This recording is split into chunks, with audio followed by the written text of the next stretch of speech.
Hello, viewers. Thank you for tuning in as we continue our discussion on Budget 2024, $1 trillion budget with what seems like even less or less than many Guyanese expected in it for the average person. Now we've got MP Cox here with us. He's spoken just a few minutes ago, and his remarks really touched on some of the important core issues that we've been talking about for the past few days, such as poverty and the size of this budget.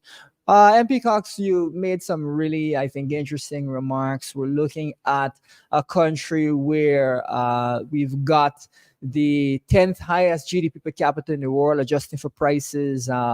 Put simply, the country is very wealthy, and we're still dealing with poverty. It's also been indicated that I believe there was a World Bank study that indicated that in Amerindian communities, poverty is most acute. You have the highest rates of poverty, and that is something which I think is really concerning for a lot of Guyanese. Tell us a bit about your frustration with this budget not focusing on poverty. We in the opposition have, of course, said that the tax threshold could be increased from this minimal increase from 85,000 to 100,000. We've said it should be raised to 150,000 right now, and that we should have larger increases in the future. So, give us your perspective on that question. Yeah, thank you, Mr. Lowe. Good evening. Sorry, good afternoon to my audience. So as I was stepping out of the chambers just now, Mr. Williams from Region 7, he started speaking, and his very first comment was that it is an offense to say that indigenous people are in poverty. As offensive as he make it sounds, or it may sound to him or to the PV government, I want to say that we are in poverty. We are in poverty. Whether they like it or not, that's the reality. I may think it offensive as well. I may say, well, I would like us not to be in poverty, but the reality on the ground is we are. You traverse all the indigenous communities across Guyana, you will judge by simply looking at the way of life of the indigenous people. So that was part of my focus in my presentation on Budget 2024. And like you rightly said, the APNU AFC would have created several measures, now in opposition and as well if we were in government, which we hope to be soon. Measures such as, like you rightly said, increase the threshold to 150, and that should be increased periodically every year as we go along, not by minimal of percentage. Because why? Because the budget for this year is largely subsidized by oil revenues, right?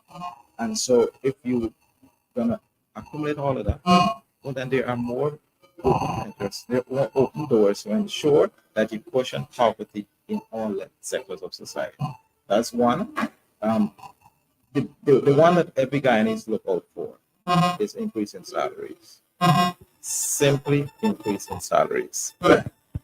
And so it is disappointing that there is absolutely no mention of increase in salary for this. We know last year, Christmas, we had 6.5, which when you go to the ordinary Guyanese, they actually call it a decrease because it's a decrease from the previous year. So even though it's an increase, it's a decrease. So the inflation was higher than the increase that we provided. So in essence, it's a decrease in terms of our spending power. Yeah, and so that's where I focus largely on one aspect. Yeah, absolutely. I think that is really a profound area to focus on. We've also, in the opposition, talked about topping up the salaries, adding some money on top of the salaries of those who are not making as much as we believe they should. We talk about a livable income. Everyone should be reaching a certain level of income such that they're living comfortably in Guyana, given the increase in the nation's wealth and the size of these budgets. One of the things as well that the Minister for Finance mentioned that some will have caught on to is that there's more tax being collected this year, $40 billion more. So when you say that you should see increases in the tax threshold, really, I think that is a point that makes a lot a lot of sense. One of the things we also want to touch on is the question of indigenous rights. I know you made some remarks about what's going on at Chinese landing. I don't know if you want to elaborate on those, which is part of a broader government trend not to respect the rights of people, of indigenous people of Guyana. Yeah, certainly. So there is this long issue with the residents of Chinese landing. Everyone is aware. There are several reports in the media. I know our my colleague Mr. Williams touched on them several times on his programs, and even while he was interviewed by other persons. So I I attempted to paint the picture that the government does not respect indigenous rights as they claim. The government failed to ensure that we, who are very much marginalized, we're very much the minority group. And of course, if a government stands against a minority marginalized group, then that's absolute crisis. These people may not have the financial resources, they may not have the legal aid, so to speak, to ensure that we take the matters as far as possible.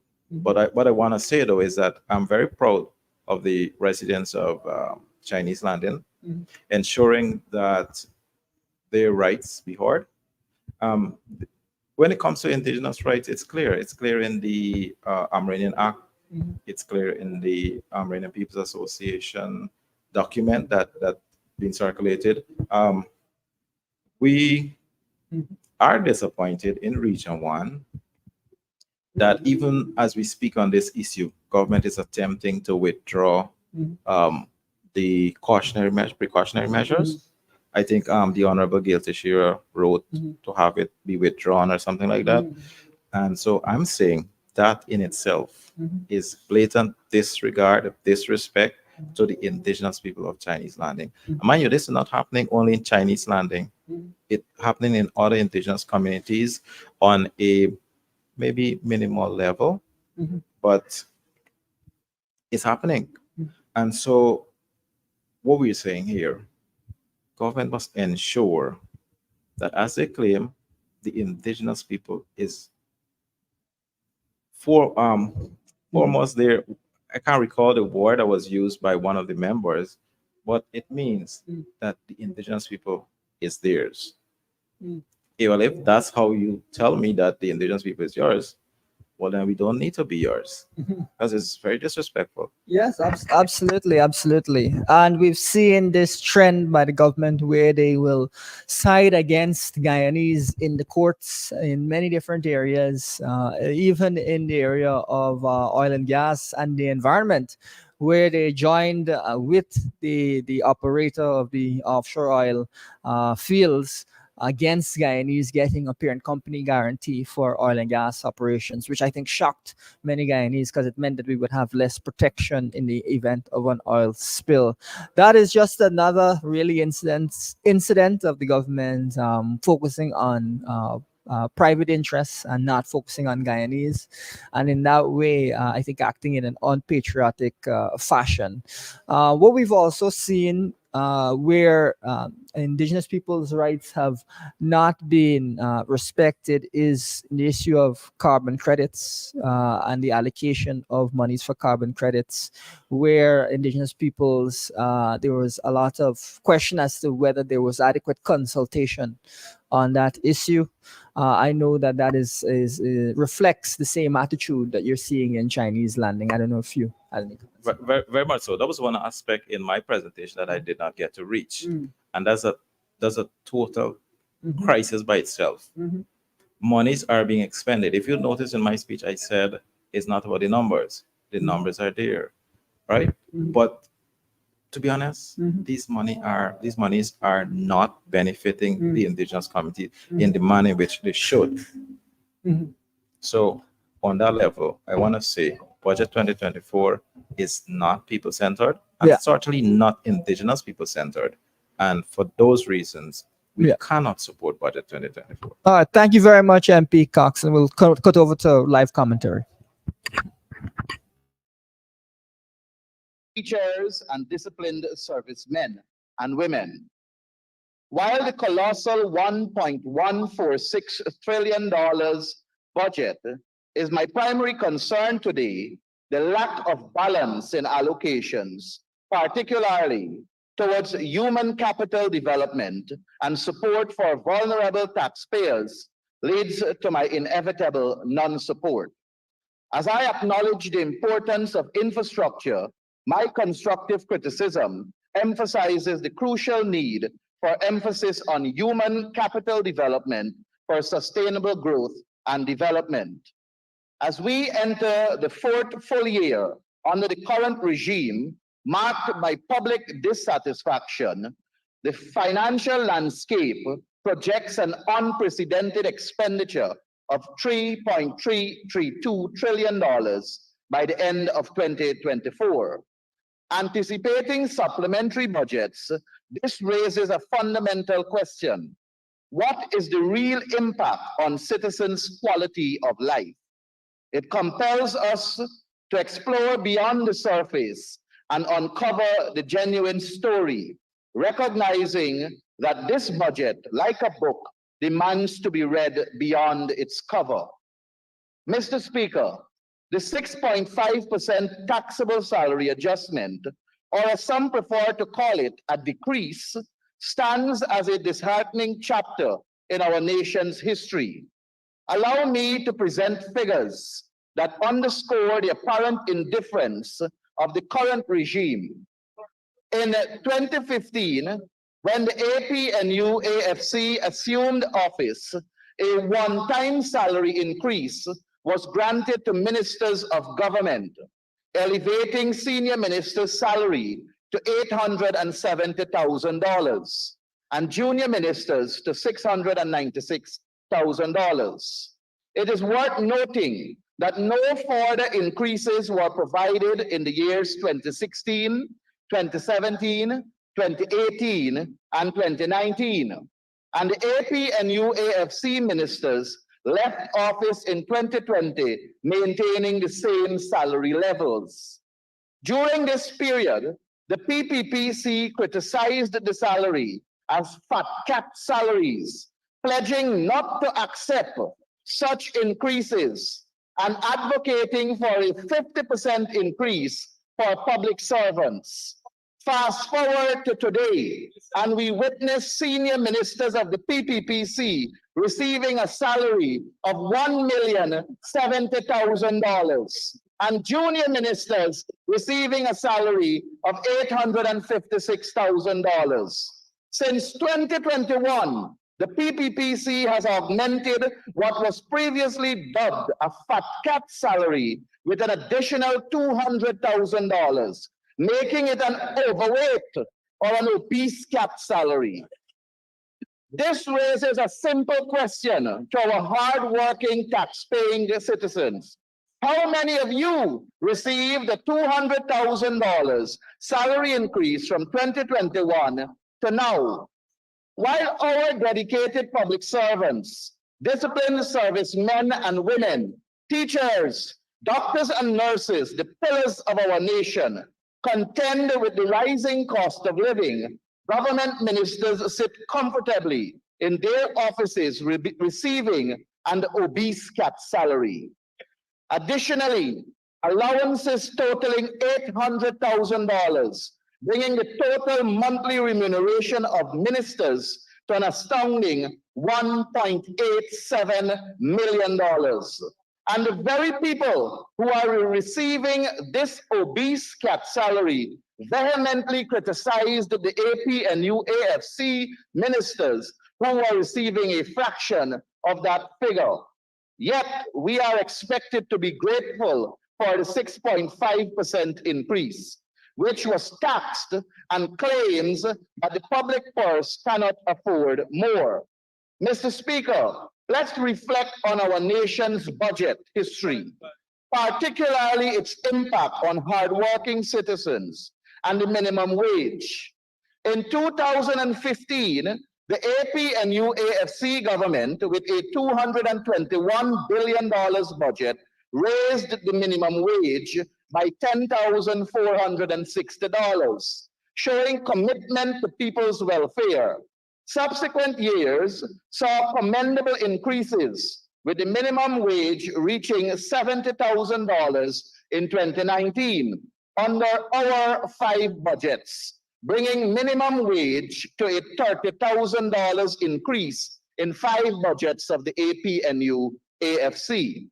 However, the current landscape, marked by the 5th budget under the PPPC regime, only delivered a meager $15,000 increase in minimum wage, despite an $826 billion budget last year.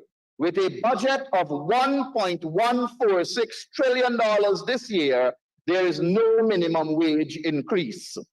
This stark contrast raises concerns about the government's commitment to improving the livelihood of the working class, considering the significant strides made in the previous administration. Let history bear witness to the fact that it was the APNU AFC government that brought tangible joy to the faces of public servants through retroactive and tax-free salary increases. To our resilient public servants, disciplined service men and women, teachers, doctors, and nurses, I earnestly appeal to you, stand steadfast with us, for our return is on the horizon, a return that pledges to rekindle the genuine smiles that were once a hallmark of your dedicated service. In the records of our nation's financial history, a glaring anomaly leaps forth from this budget: an unprecedented $541 million earmarked for refreshments and meals, a sum that has never cast its towering shadow over our fiscal landscape before.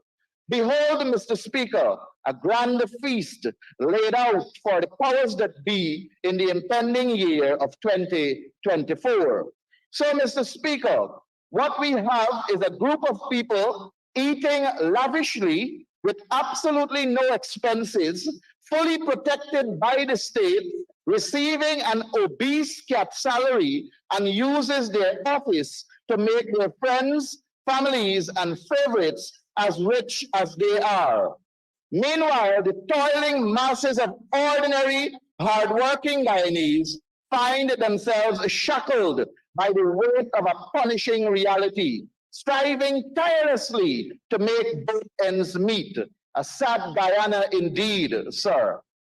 Mr. Speaker, this regime claimed that they spent $500 million in last year's budget on the Men on Mission scam, $255 million on humanitarian activities, $1.7 billion on the SLED program, and $300 million on small business development.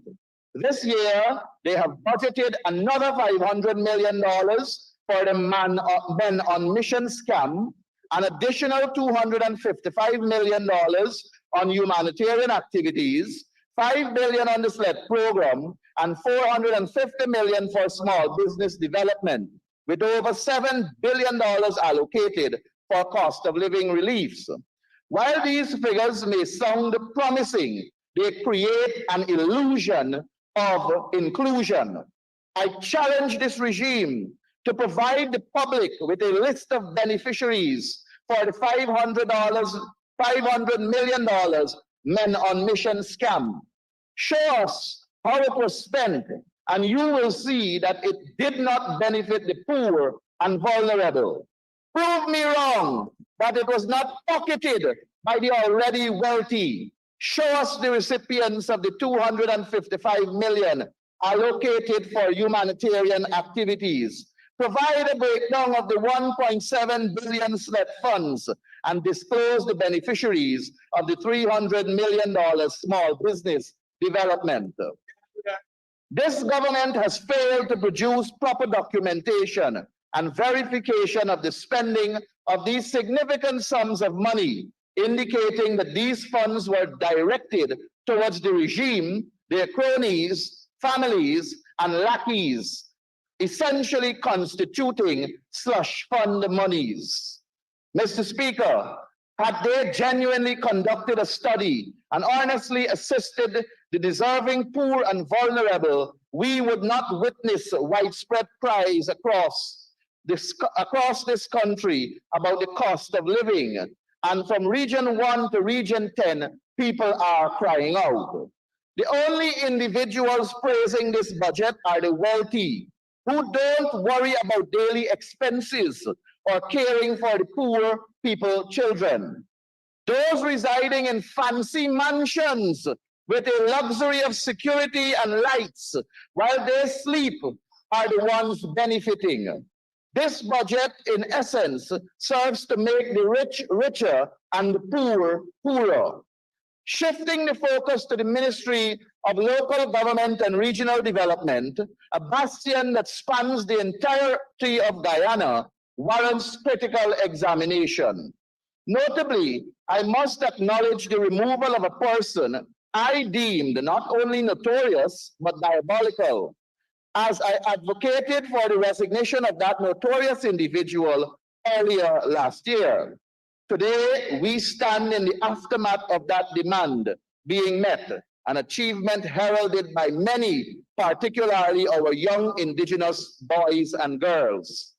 However, the pressing question that looms is, who do we have now? Well, in all fairness to Honorable Sonia Parag, I must allow her to show what she can do. But we do note that she was no good at the Ministry of Public Service. And in all her speeches in this House, none qualifies for a passing grade. So we are not optimistic of seeing a better ministry under her leadership, and time will confirm just that. In substantiating my earlier claim that the ministry has fallen short, I present before you, Mr. Speaker, and the viewing public a litany of failures under the stewardship of Honorable Anand Prasad. Let the facts speak for themselves. In the hallowed chambers of this honorable House, promises were made in January 2023 under the banner of policy development and administration. A commitment was made to train 50 staff members in specific areas. Yet, as the curtains fell on 2023, a mere 38 staff members had undergone the promised training. The local government sector strategy, touted as a cornerstone of progress, was to be completed, yet it languished in a state of unfinished business. Similarly, assurances were given about the establishment of a local government data infrastructure, the finalization of the ministry's strategic plan, the completion of the sanitation sector plan, and the formulation of a monitoring and evaluation framework. Mr. Speaker, let it be known that not a single target within these programs was met, despite the resounding failure to deliver on these crucial commitments. The audacious claim emerges that 100% of the 2023 budgetary sum was spent, a paradox of inefficiency and disregard for the expectations of the Guyanese people. For these glaring shortcomings, Honorable Anand Prasad should gracefully exit the ministry. The people of this nation deserve a level of competence and dedication that has regrettably been absent in this chapter of the ministry's history. In preparation for political power in 2025, the APNU-AFC commits to a comprehensive and proactive approach to foster sustainable communities and harmonious coexistence. The strategy encompasses the 70 neighborhood democratic councils and 10 municipalities, including the capital city of Georgetown. The coalition plans to initiate robust community engagement programs involving residents in decision-making processes through fora and town hall meetings, prioritizing urban renewal and enhancement plans for towns. The focus extends to empowering local leaders and residents, improving critical infrastructure, and promoting economic activities. As was the case between 2015 and 2019, we will continue partnership with enterprises and NGOs and international organizations seeking to leverage resources for infrastructural development. The coalition emphasizes an organized approach to maintenance and repair public assets and aims to stimulate local economic activities, support small businesses, and attract investments in alignment with local economic priorities. Initiatives include sustainable agricultural practices, environmental policies, waste management program, and renewable energy projects, educational and healthcare facility improvements, technological solution for service delivery, and transparent budgeting practices will also be prioritized. Mr. Speaker, unfortunately, during our tenure between 2015 and 2020, we had to clean up what was left there for 23 years. But now we are in a better position because we know the foundation that we laid, and we will come back and we will do much better. Mr. Speaker, by focusing on these key areas and fostering a culture of collaboration, innovation, and inclusivity, we would aim to lead the Ministry of Local Government and Regional Development in building sustainable, resilient, and harmonious communities across Guyana. In short, Mr. Speaker, we would not be a Dharamlal. We would not be a Parag. We would not be a Passad. We will simply be champions. Mr. Speaker, the Local Government Commission is currently, in its current construct and composition, is a national embarrassment to our country. And without a doubt, the Local Government Commission Act of 2013 needs to be amended earliest. That commission that is currently heavily politicized is doing no good. We need a local government commission that will scrutinize the appointment of local government officials to ensure a merit-based and transparent selection process, provide oversight to prevent corruption, nepotism, and abuse of power within the local government bodies, investigate allegations of misconduct or malfeasance by local government officials, and take appropriate actions, act as a neutral mediator in disputes between local government bodies, officials, and residents, facilitate conflict resolution, processes to maintain harmony and effective governance at the local level, and address grievances and complaints in a fair and impartial manner. We don't need a commission that is biased and employs political lackeys of the PPP, as in the case with the employment of the Linden Tongue Clerk, Tushin Eiflot Overseer, and Typist Clerk, among many others. Mr. Speaker, I must bring attention to a matter of grave concern regarding the National Procurement and Tender Administration and its board, NPTAB. The legislation governing this body demands urgent re-evaluation, if not outright repeal, to be replaced with a more contemporary framework that upholds the principles of fairness and equality among contractors, devoid of political interference in the allocation of projects.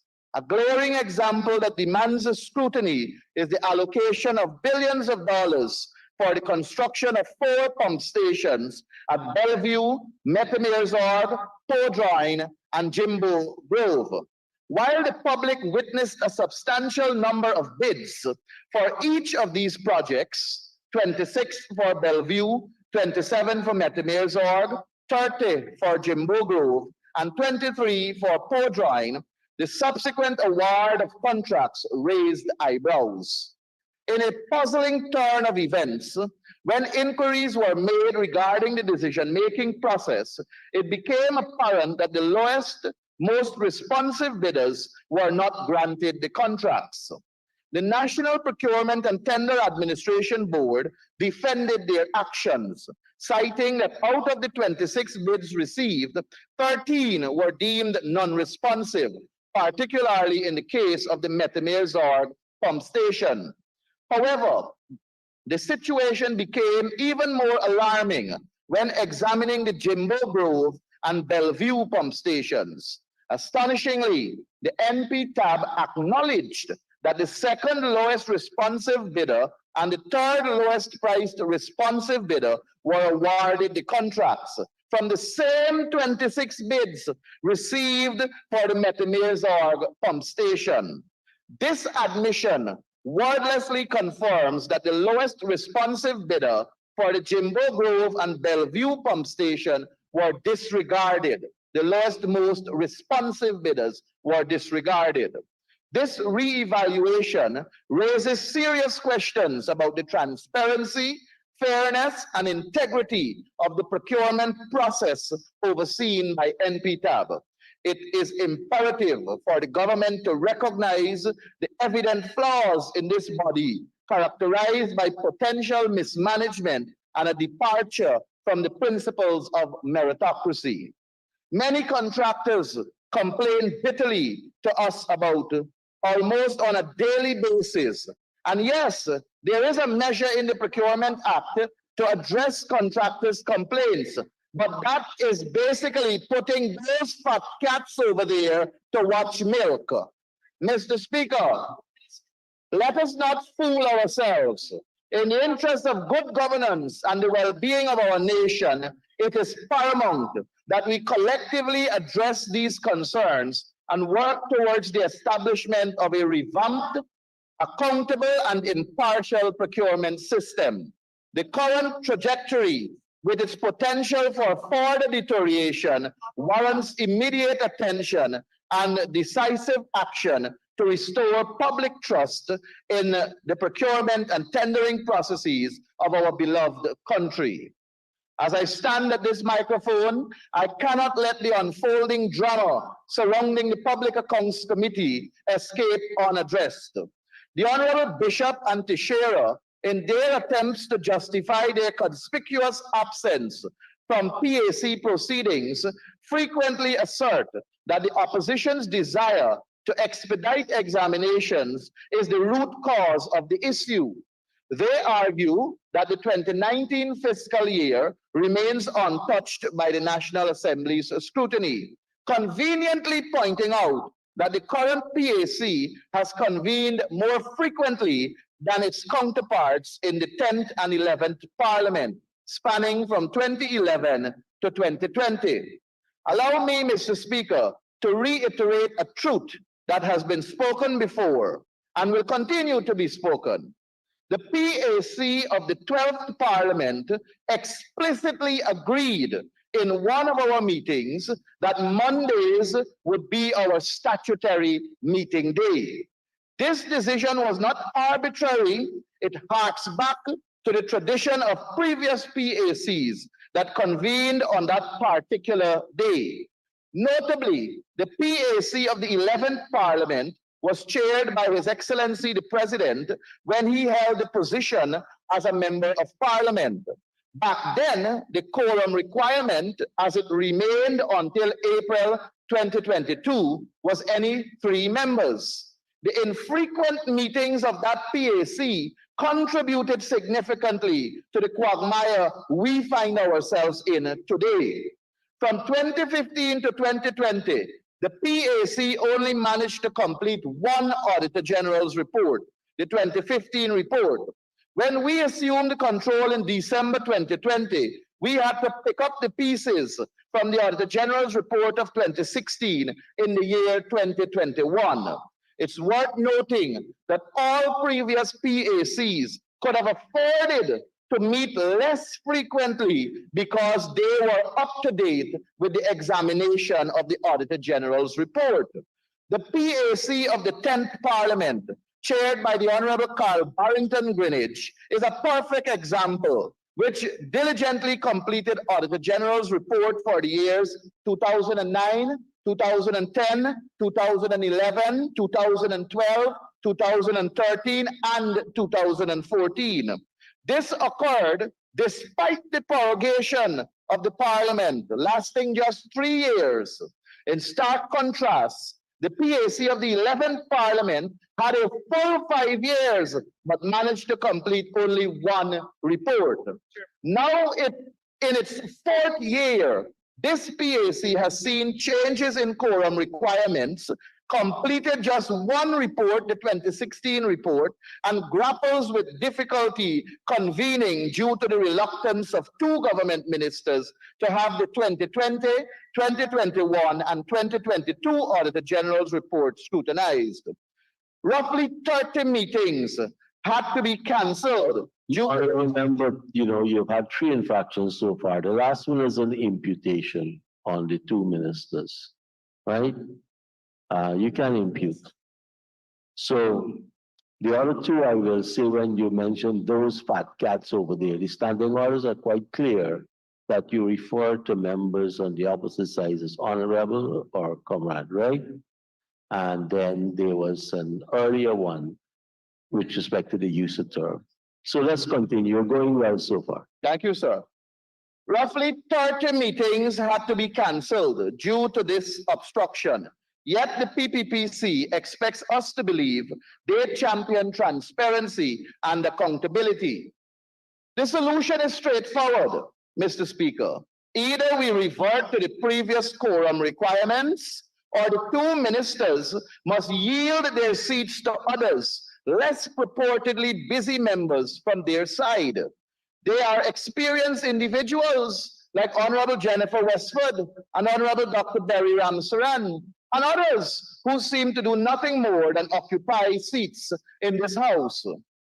However, it appears that... Here you go. You're imputing. You're calling 2 honorable members as seat warmers. Come on.